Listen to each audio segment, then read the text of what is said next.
हर महीने सैलरी आती है और पता नहीं कैसे महीने के एंड तक गायब भी हो जाती है। होता है ना? अक्सर हम सोचते रहते हैं कि यार सारा पैसा गया कहाँ।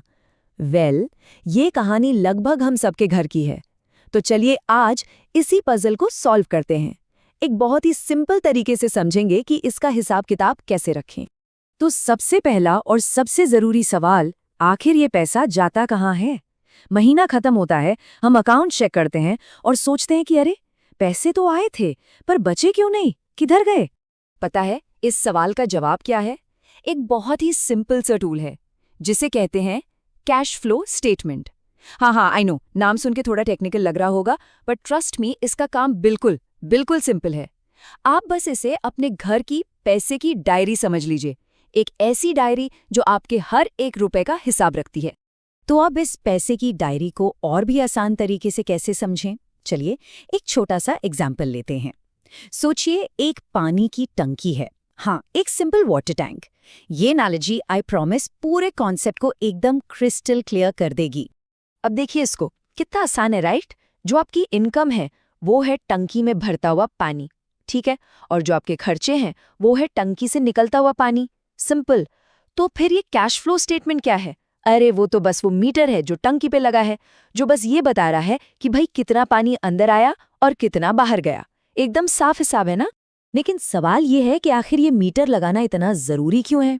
देखिए सिंपल सी बात है, जब आपको पानी का फ्लो पता चलेगा तभी तो कंट्रोल हाथ में आएगा ना। तभी तो आप देख पाएंगे कि लीकेज कहाँ हो रही है, मतलब फिजूल खर्ची। पता चलेगा कि कहाँ से पैसा बचाकर इन्वेस्ट किया जा सकता है, और इन सबसे बढ़कर पैसे को लेकर जो स्ट्रेस होता है ना, वो कम हो जाता है। That's the real win. ठीक है, आइए अब फटाफट इसका हिसाब किताब करके देखते हैं। कोई रॉकेट साइंस नहीं है, आई प्रॉमिस, बस सिंपल स्कूल लेवल मैथ। देखिए इसके बस 3 आसान सी स्टेप्स हैं। स्टेप नंबर 1, अपनी सारी इनकम, मतलब जितना भी पैसा आ रहा है उसे एक जगह लिख लीजिए। सैलरी, बिजनेस, रेंट, कुछ भी। स्टेप 2, अपने सारे खर्चे नोट डाउन कीजिए, दोनों तरह के, फिक्स्ड वाले जैसे कि घर की ईएमआई या किराया, और वेरिएबल वाले जैसे खाना पीना, घूमना, शॉपिंग। और बस आखिरी और तीसरा स्टेप है नेट फ्लो कैलकुलेट करना। और फॉर्मूला? अरे इससे आसान फॉर्मूला हो ही नहीं सकता। Income minus expenses equals net cash flow. मतलब जितना पैसा आया उसमें से जितना गया बस माइनस कर दो, जो बचा वही है नेट कैश फ्लो। इतना ही है सच में। चलिए इसको एक रियल एग्जाम्पल से समझते हैं। मान लेते हैं कि एक महीने की टोटल इनकम है 50,000 रुपए, 50,000 रुपीज। ओके, इनकम तो हो गई। अब आते हैं खर्चों पर। मान लीजिए ईएमआई जाती है, घर का किराना है, बिजली पानी के बिल्स हैं और थोड़े बहुत इधर उधर के खर्चे, सब मिलाकर हो गए 35,000 रुपए, 35,000। तो अब वही सिंपल मैथ, 50,000 इनकम माइनस 35,000 खर्चे, कितना बचा? प्लस 15,000 रुपए। ये है पॉजिटिव कैश फ्लो। और ये जो पैसा बचा है ना, यही तो वो मौका है सेविंग्स का, इन्वेस्टमेंट का। इससे पिक्चर एकदम साफ हो जाती है कि हाथ में कितना पैसा है।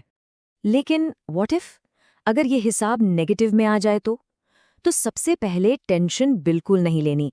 इसको एक प्रॉब्लम की तरह मत देखिए, इसको एक अर्ली वार्निंग साइन की तरह देखिए। ये आपको टाइम से बता रहा है कि बॉस, खर्चों पर थोड़ा सा ब्रेक लगाने का टाइम आ गया है, इससे पहले की बात आगे बढ़े। चलिए अब बात करते हैं कुछ आम गलतियों की, या कह लें कुछ मिथ्स की, जो लोग अक्सर इस मामले में सोचते हैं, और देखते हैं कि इनकी सच्चाई क्या है। सबसे पहली और कॉमन गलतफहमी, यार मैं तो बस सैलरी अकाउंट और सेविंग्स देख लेता हूँ, उतना काफी है। पर सच्चाई ये है कि वो तो बस फिल्म का ट्रेलर है। कैश फ्लो आपको पूरी फिल्म दिखाता है। इससे ये साफ साफ पता चलता है कि हाथ में असल में खर्च करने लायक पैसा कितना है। दूसरा बहाना, अरे इसके लिए तो कॉम्प्लिकेटेड एक्सेल शीट, स्प्रेडशीट, पता नहीं क्या क्या लगेगा। बिल्कुल भी नहीं। एक सिंपल सी नोटबुक, एक डायरी या फोन का नोटपैड भी आराम से काम करेगा। याद रखिए, टूल इंपॉर्टेंट नहीं है, आदत जरूरी है। और आखिरी बहाना, हर छोटा बड़ा खर्च, चाय, समोसा, कौन ट्रैक करेगा, बड़ा बोरिंग काम है। हाँ, आई एग्री, शुरू शुरू में थोड़ा अजीब लग सकता है, पर ये वही छोटी सी आदत है जो आगे चलकर आपकी फाइनेंशियल लाइफ को एकदम टेंशन फ्री बना सकती है। थोड़ी मेहनत, लंबा आराम। तो इन सब बातों का आखिर मतलब क्या निकलता है? बिल्कुल सिंपल। ये जो कैश फ्लो स्टेटमेंट है ना, ये आपके घर का फाइनेंशियल हेल्थ मीटर है। तो चलिए इस पूरी डिस्कशन के जो की टेकअवेज हैं, उन्हें एक बार फटाफट रिकैप कर लेते हैं। नंबर 1, कैश फ्लो स्टेटमेंट एक सिंपल ट्रैकिंग टूल है। नंबर 2, फिक्स्ड और वेरिएबल दोनों खर्चे नोट करना जरूरी है।